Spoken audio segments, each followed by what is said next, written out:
What humans do is that life shows you what you don't want, which helps you to know what you do want.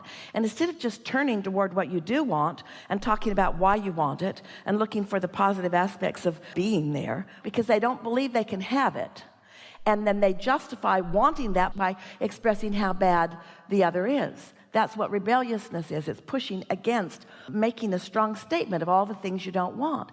But in a law of attraction based universe, you're just clogging up your point of attraction. In a law of attraction based universe, there's no exclusion. There is no rebellion. There is no pushing against. There is only attraction. So when you see something that you want and say yes to it, you include it in your vibration. When you see something you don't want and shout no at it, you include it in your vibration. And all the stuff you're shouting no at is keeping you from the yes side of it. Which is why I feel that conflict. Yeah, there is a conflict, and you feel it in the form of emotion that feels like disappointment or disapproval or powerlessness or. You're right. So just what do I want and work towards it, not fight against. Well, we've been talking about these things for a long time, and it's a way of going about it.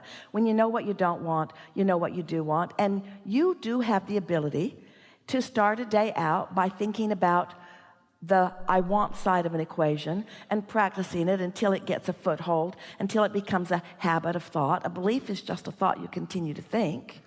If you desire something and believe it, there's no split energy, so it happens quickly. If you desire something and you doubt it, there's split energy, and so it doesn't happen quickly or maybe ever.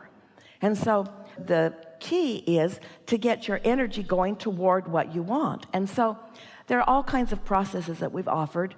Pivoting, when you know what you don't want, talk about what you do want instead, and so forth. But there is a faster way.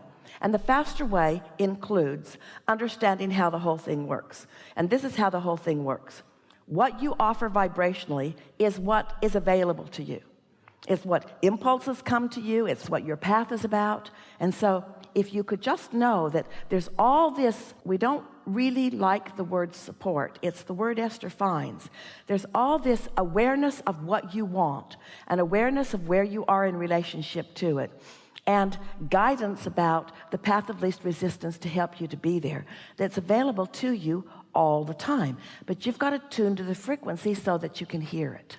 So that means if you, for example, quiet your mind through meditation, and it takes a little while to develop the art of that, but when you quiet your mind, then your vibration rises, and when your vibration rises, now you're privy to what your inner being knows about everything. So impulses and guidance come into your mind from that point of view that knows where you are and where you want to be. But if you're getting guidance from someplace other than that, it's probably leading you into more rebelliousness, into more radicalism. It's probably leading you to more pushing against what you don't want. So when you understand that the process works this way, you've been living and asking, and there is a vibrational reality that is calling you, and your inner being is right there calling you to everything that you want. So when you're not doing that thing you do that keeps you from hearing it, you hear it. Well, what are some of the things you do that keep you from hearing it? Complaining, noticing what is, taking score of what is, trying to follow other people who don't know where they're going either. There are so many things that you do on a daily basis that muddy up your waters, where if you would meditate, you would have a much greater opportunity to feel your guidance and know when you're moving in the direction of something that you want. And then the next thing that we would do if we were standing in your physical shoes, we would deliberately, many times a day, stop and acknowledge that this is a new segment where new things are going to happen, and we would calibrate ourselves to what we know is in the vortex about that. We would calibrate to thoughts that feel good about those things. The word calibration isn't hard, is it? Have you ever tuned a guitar? That's all it is, calibrating to the note. When the whole orchestra calibrates to the note, then the orchestra sounds good. If the orchestra is calibrating to some random things, and there are 15 different things that they're calibrating to, when they come together, even though they're playing what's on their sheet music, it doesn't sound good because they didn't calibrate to the same frequency. So calibration, it's something that you really want to do. You want to calibrate to your highest good. You want to calibrate to who you really are. How do you know what that is? How do you know what to listen to You ask people for opinions, and if you ask 10 people, they've got 10 variations on the idea. How do you come to know? Well, you've tuned yourself, and you know what the feeling of happy feels like, and you've tuned yourself, and you know what the feeling of clarity feels like, and so then you just tune on purpose, and then you just pay attention to the impulses that you get. And after a little while, you begin to notice that I was feeling this way, and this unfolded, and I was feeling this way, and this unfolded. And after a little while, you have developed a relationship with your inner being, with your own guidance system, that you can trust. It will never let you down, because your inner being knows each and every thing that you have come to awareness of preferring through all of the life experience that you've lived. The life experience you lived before you got here, and what you've been living since you got here. This vibrational reality, it's the vibrational version of you, and it is only the things that you've asked for that you want, and it's only what source is calibrated to. Perfect. I've listened to you say this before, but listened, and having you have this discussion with me now, I feel like my inner being is clicked. Well, most people, when they're thinking about being deliberate creators, they're thinking about thoughts. They're thinking about thoughts and words and actions. Well, we understand that because every emotion you feel is about the mixture of thoughts. Here's the best way of explaining it to you. Your inner being has been around you always, and your inner being knows who you are and what you want, and is keenly calibrated to that.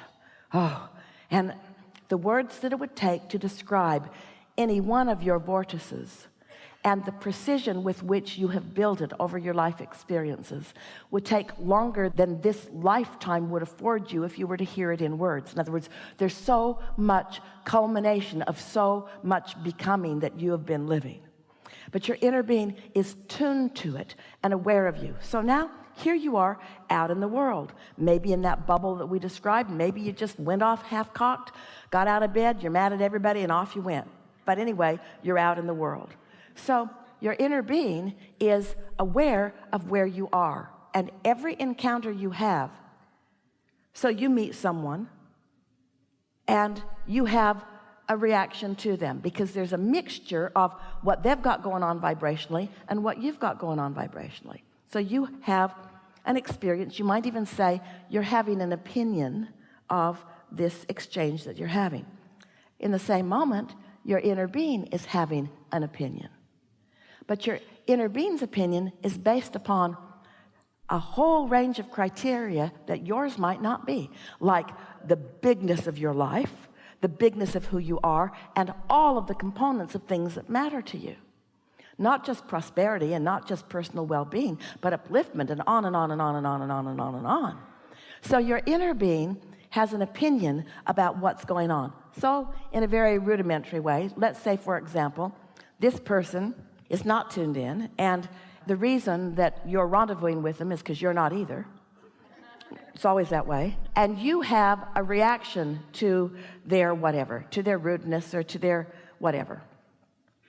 Well, the reason that that feels like it feels to you is because your inner being simply loved them and understood them and called them to their highest good.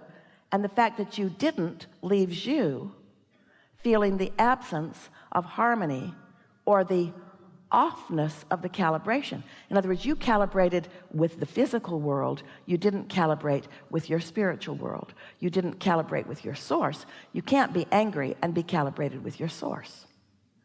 Well, the nice thing is, the more you meditate and the more you deliberately calibrate, the more you'll catch it in the early subtle stages. So when you're off a little, you can adjust it before law of attraction gets hold of it and momentum gets underway and it gets out of hand. That's why beliefs get out of hand, is because you calibrate and then you attract and then you say, see, it is true. And then you join groups and you talk about what happens and you calibrate more until you have this argument around the world about what truths are. And we say, you can make anything true that you focus upon because the law of attraction will bring you the data about what you're offering as a vibration. So do you want to make hate true, or do you want to make love true? Do you want to make your balance true, or do you want to make your imbalance true? Do you want to make your love true or your hate true, your abundance true or your lack of abundance true? You get to choose what it is. Your inner being already knows what you want and is always true to what you want. Other people in the world, that's not their job. It's not their job to be the calibration that calibrates you to what you want. Now, there are a lot of people that do. Lots of ministers and mothers and teachers and friends really care about you, and they do their best to calibrate on your behalf. And when you hold one of them as your object of attention, it feels really good, but it makes you dependent upon things that are unreliable, because they are few and far between, those who will hold steady to who they know you really are when you're behaving in a way that is not who you really are. But your inner being always is there for you, always is calibratable. Always it is possible to calibrate to your inner being.